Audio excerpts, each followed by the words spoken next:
When I was 2 years old, I was diagnosed with bilateral Wilms tumors, which is a cancer that forms in both of the kidneys when it's in the womb, when the child is in the womb. And this is usually a cancer that's genetic, and so the doctors know to look for it, but in my family it was not genetic, so they didn't know to look for it. And by the time they found it, it was stage 4 and in both of my kidneys. On a family trip, our cousins who are missionaries in South Africa were home on furlough.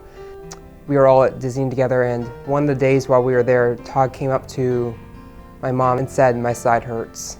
After some tests, they found out it was cancer. And after a while, the tumor went from the size of a tennis ball to a football. So it doubled in size even with chemo.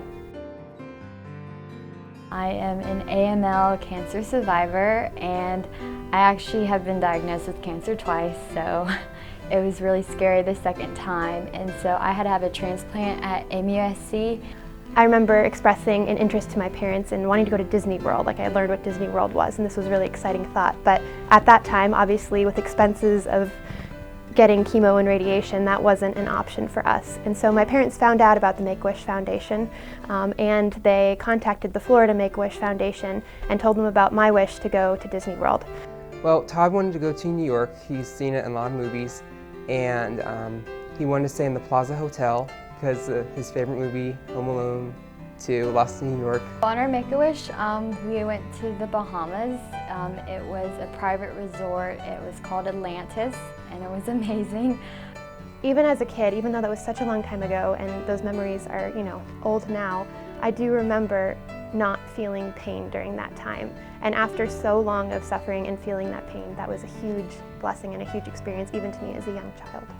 Well, as a family, we were able to spend time together, get away from the reality of cancer here in hospitals, and just really bond and get to experience things that we had never experienced before, and just have a great time together.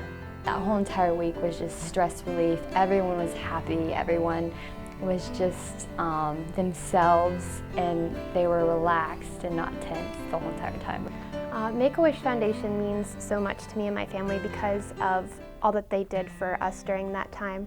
By giving my wish to me, they also gave my wish to my family, and that was getting to see me after so much trials and suffering and pain, getting to just experience joy and be a kid again. The Lord allowed them to rush the wish, and if the Lord hadn't allowed that, we would have never had those memories going to New York and spending that time with Him. So that was a real blessing that the Lord still allowed us to go on that trip. That was our last family vacation together. It's an encouragement, and it's honestly just a testimony to for you as a Christian, that people care about you even if they don't know who you are. The Make-A-Wish Foundation, they take opportunities to help meet those needs that otherwise couldn't be met. And I think that's a call that we have as believers, is to one, help people spiritually, but also two, help them with their needs in ways that we can. The donations to these foundations are very important. They do touch lives.